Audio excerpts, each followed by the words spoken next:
ये यूट्यूब पे भी डाल देना। और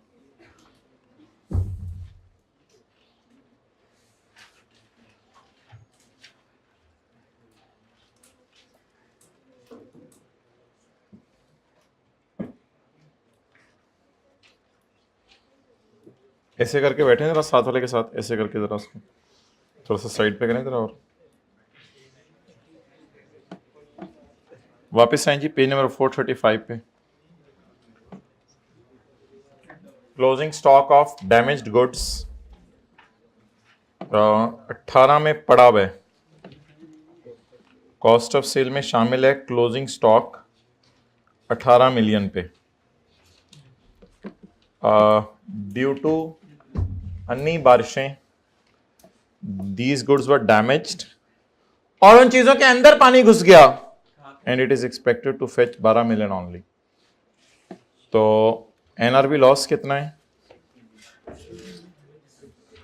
6 मिलियन।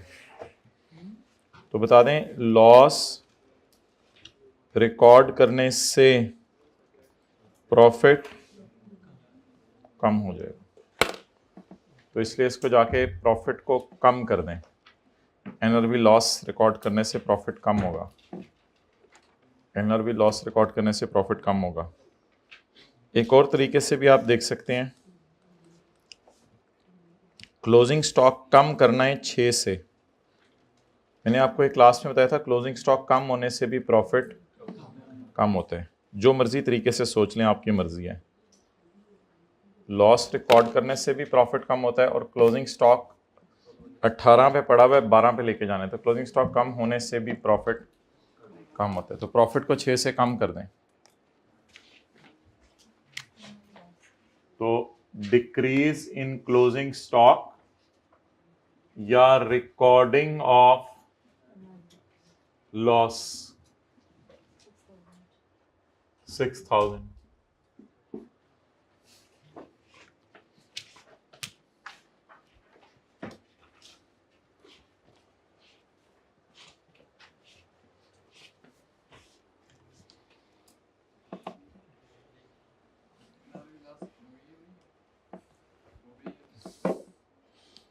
प्रोविजन तो नहीं है, एनआरबी लॉस है।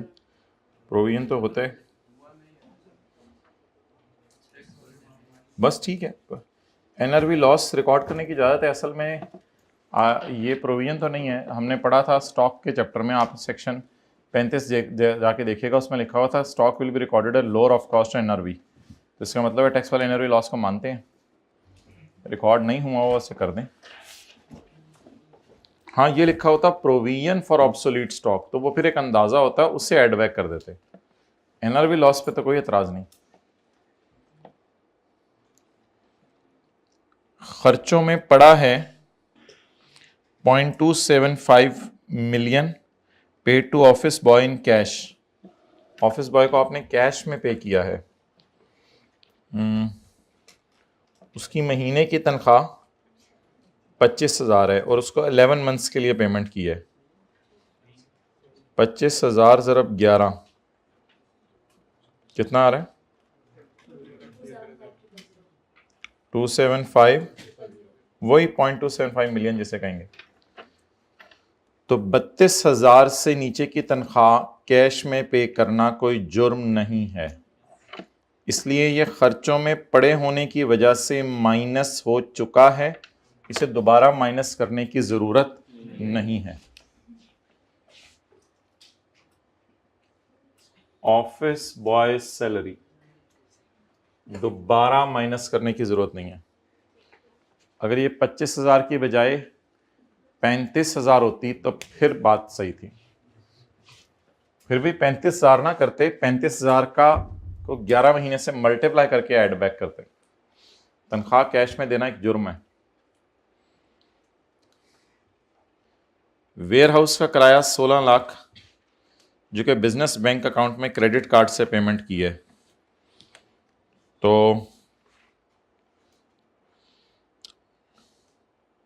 हमने चैप्टर 8 के अंदर पढ़ा था कि पॉइंट एल में कि पेमेंट्स अगर क्रेडिट कार्ड से हो जाएं तो कोई मसला नहीं, माइनस करने की इजाज़त है।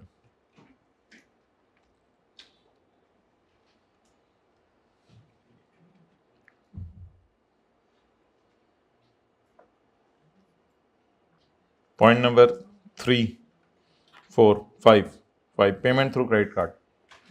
Payment through credit card business bank account से अगर हो जाए तो ठीक है। तो ये जिस जेन्युइन खर्चा है वेयर हाउस का रेंट माइनस हुआ हुआ है, खर्चों में पड़ा हुआ है, तो दोबारा माइनस करने की जरूरत नहीं है। रेंट वेयर हाउस,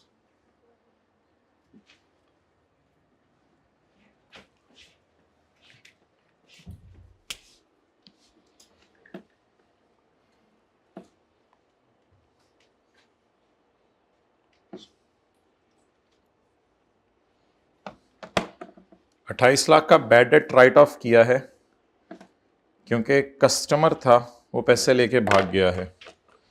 तो बैड डेट राइट ऑफ तो माइनस करने की इजाज़त है, प्रोविजन माइनस करने की इजाज़त नहीं है। तो खर्चों में अल्लाह का शुक्र है प्रोविजन नहीं पड़ी हुई, बैड डेट राइट ऑफ पड़ा है, ये माइनस करने की इजाज़त है अगर 4 शराइत पूरी हो रही हैं।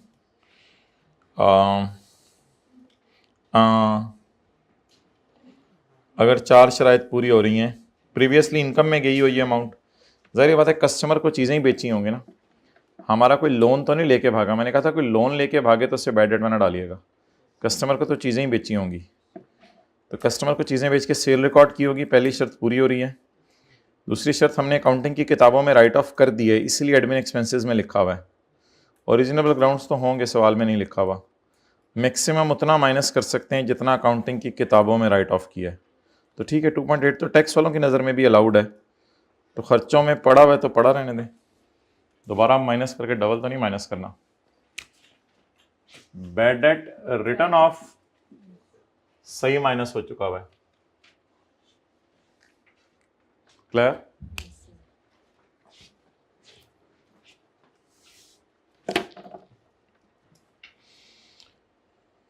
स्कॉलरशिप पे की है सारा को ये ऑन करें, ये तो ऐसे में आदत पड़ गई भी अब। खैर है, दोनों क्लासें खाली हैं, ऑन करें किसी तरह, कोई जिन हुआ तो वो भी तरह नज़र पड़ जाएगी हमारी। Scholarship of 45 lakh was paid to Sara, हमारी एम्प्लॉई है, one of staff members, partners नहीं है। अगर पार्टनर को पेमेंट की होती है वो बिजनेस का खर्चा नहीं है।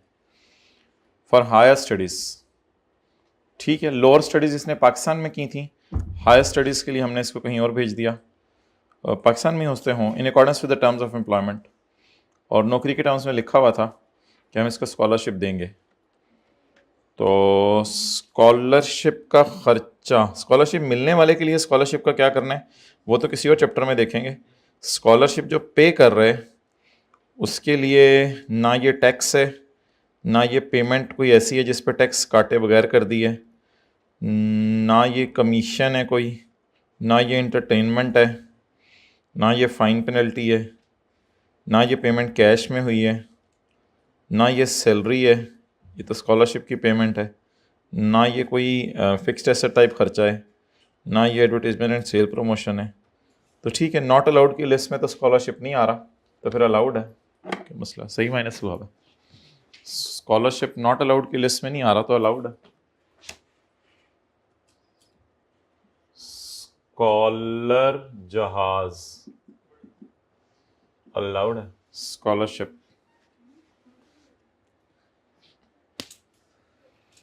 तो लिखें जो खर्चा नॉट अलाउड की लिस्ट में नहीं आ रहा होता वो अलाउड होता है। ये तो सादा सी बात है ना, तो बिजनेस का नॉर्मल सा खर्चा है।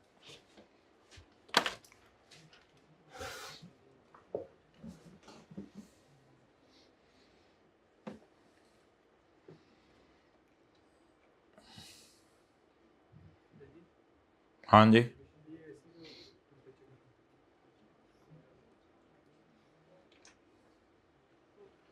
भाई एसी को सेट करना है, निकालने से गुजारा चलता है निकाल दें, इधर रखने से गुजारा चलता है।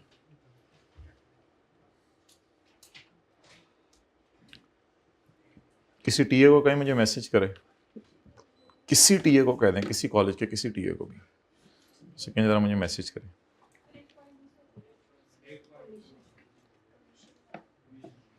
कोई नहीं, पेपर में भी ऐसा होता है। खैर है, चलें आगे। यार क्या टेंशन है, 1 पॉइंट मिस हुआ है ना, वो तो हमारे को पूरे नंबर तो नहीं लेने होते, हमने को 17 नंबर लेने हैं, हमने 17 नंबर नहीं लेने, हमने इससे 8.5 नंबर लेने हैं। चलें आगे। अच्छा,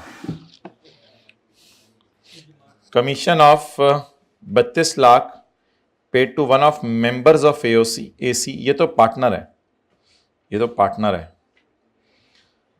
पार्टनर को कमीशन पे किया है by crediting amount of his bank account, उसके बैंक अकाउंट में। माना कि ट्रांजैक्शन बैंक अकाउंट से की है, लेकिन 21 के जे की रोशनी में, अच्छा फाइन टू गवर्नमेंट अगर बैंक अकाउंट से पे करते हैं तो अलाउड हो जाएगा? बिल्कुल भी नहीं, उसकी नेचर में मसला है ना, फाइन टू गवर्नमेंट। इसी तरह आप इनकम टैक्स अगर बैंक अकाउंट से पे कर दें तो वो अलाउड हो जाएगा? बिल्कुल भी नहीं, क्योंकि इनकम टैक्स की नेचर में मसला है। तो जिस चीज़ की नेचर में मसला है वो चाहे चेक से पे करें चाहे कैश में पे करें, वो तो चीज़ ही नहीं है, इस काबिल ही नहीं है। अब क्या करें? ऐड कर दें। ये तो 21 के जे में पड़ा था ना कि असल में ये पार्टनरशिप का सवाल है, एओपी का। Any profit on debt brokerage commission और एनी अदर रेम्यूनरेशन, कोई भी चीज़ उसको दे दें आप पार्टनर को, तो ये बिजनेस का खर्चा नहीं है।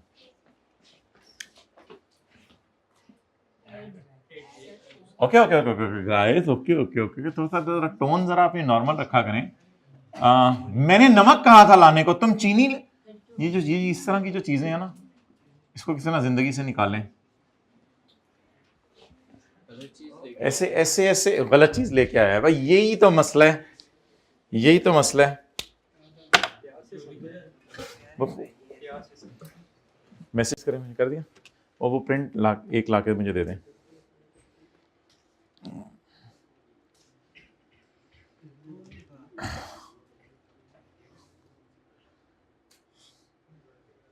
दस साल अनस रज़ियल्लाहु तआला अन्हु नबी सल्लल्लाहु अलैहि वसल्लम के पास रहे और आप सल्लल्लाहु अलैहि वसल्लम ने उनसे कभी क्यों नहीं पूछा।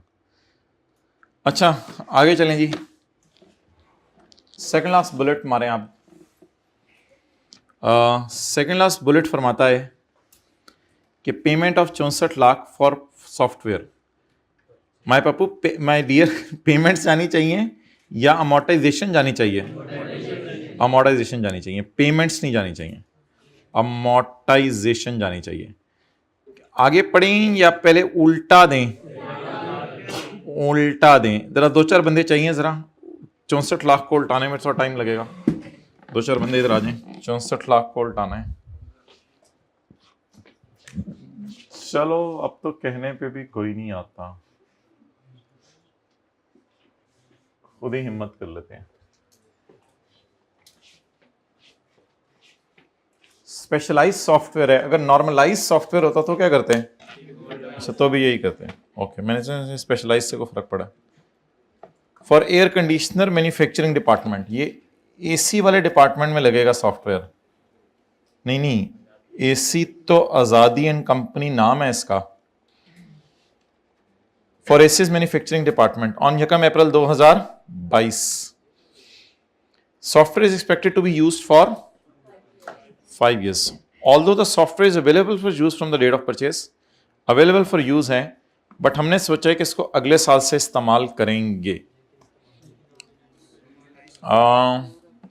ये फर्क है सेक्शन 22 और सेक्शन 24 में। ये मुझे कल याद करिएगा, मेन क्लास में ज़रा इसको मैं बताऊंगा। सेक्शन 22 और सेक्शन 24 में फ़र्क है। सेक्शन 24 कहते हैं कि जिस दिन अवेलेबल फॉर यूज़ है, एज्यूम करो उस दिन यूज़ हुआ है।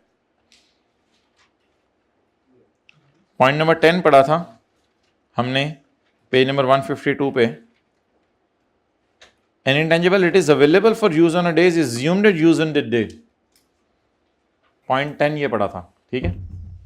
तो इसलिए अवेलेबल फॉर यूज कब से है?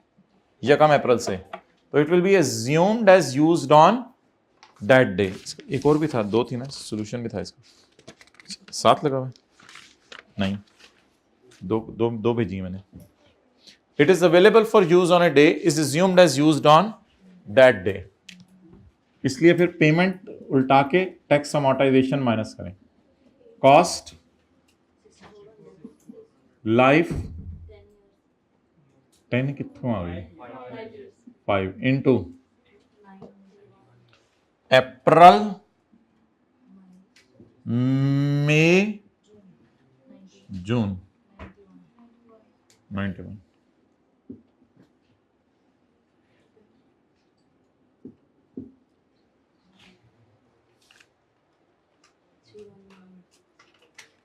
3,1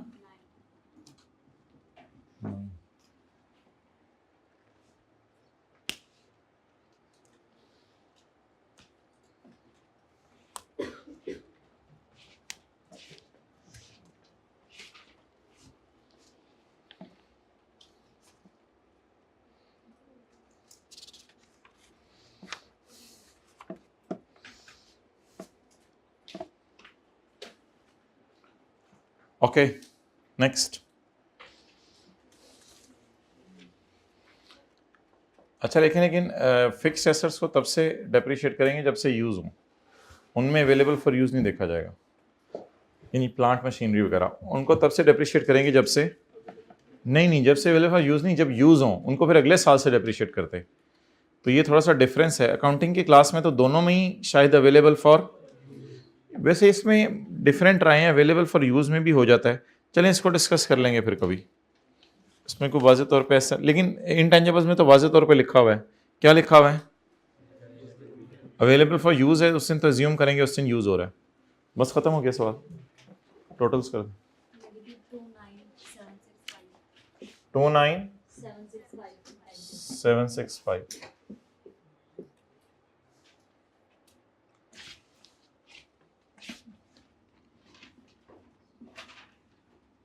आज़ादी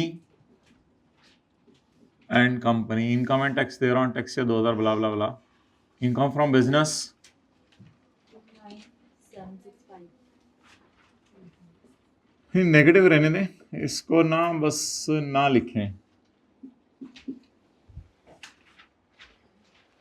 ये लॉसेस के चैप्टर का कॉन्सेप्ट है असल में, कि अगर बिजनेस इनकम नेगेटिव आ रही हो और कोई इनकम ना हो तो इसको ना लिखें। ये लॉसेस के चैप्टर का कॉन्सेप्ट है, अभी हमने पढ़ा नहीं ना, तो बस फिलहाल मेरे पे एतमाद कर लें, डैश डाल दें बस खाली, इनकम फ्रॉम बिजनेस। अच्छा जी, टैक्स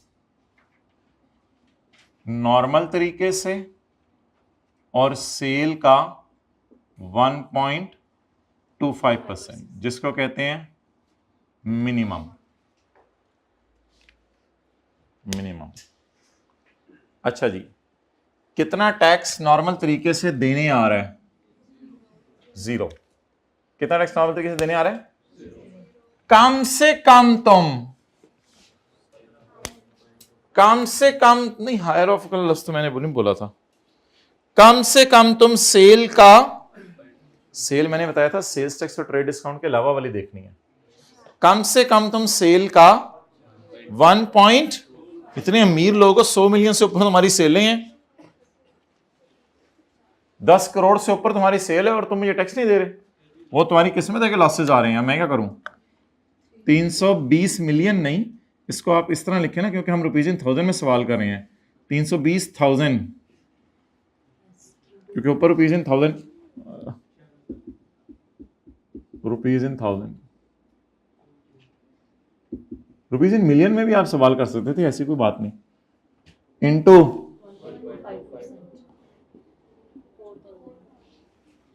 आउटर कॉलम में अब आपने बताने क्या लेके जाने। अच्छा भेजिए, माजरत। तो ये कितना लेके आ रहा था? 0। तो गवर्नमेंट ने कहा कम से कम, अगर लेके 5,000 आ रहा होता तो फिर हम क्या करते? लेके आ रहा था 5,000, हमने कहा कम से कम 5 ही ले आओ। लेकिन अभी क्या है? अब याद आया, लेके कितना आ रहा है? कम से कम 4,000 तो दे दो, तो ले लो, ठीक है, ये लो। आउटर कॉलम में 4,000 इज पेबल टू गवर्नमेंट।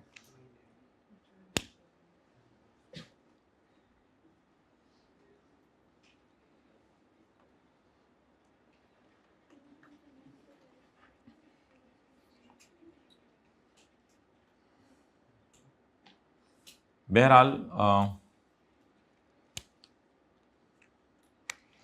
अब एक कॉन्सेप्ट हमने पढ़ा था, ये क्लोज हो गया यहाँ पे। एक कॉन्सेप्ट हमने पढ़ा था, कैरी फॉरवर्ड टैक्स।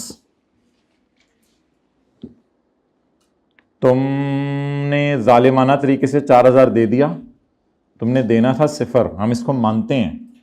4,000 का टैक्स क्रेडिट ले लेना अगले साल, कोई मसला नहीं, रो मत, तुम्हारा टैक्स बनता ही नहीं, हम मानते हैं। 4,000 का टैक्स क्रेडिट ले लेना अगले साल। ना हुआ तो उससे अगले साल ले लेना, ना हुआ तो उससे अगले साल ले लेना, 3 साल बाद डेड हो जाएगा। सेक्शन 113 इसको कैरी फॉरवर्ड करें टिल 2022 है ना, 22 को तो नहीं गिनना, 23, 24, 25, ये तो आपके समझने के लिए सिर्फ लिख रहा हूँ। इसको कैरी फॉरवर्ड कर लें 2025 तक, अगर कभी माइनस हो गया 23, 24, 25 में तो ठीक है, नहीं तो फिर डेड हो जाएगा। अगर अगले 3 साल भी लॉसेज ही आते रहे तो बस फिर अब कोई फ़ायदा नहीं इसका।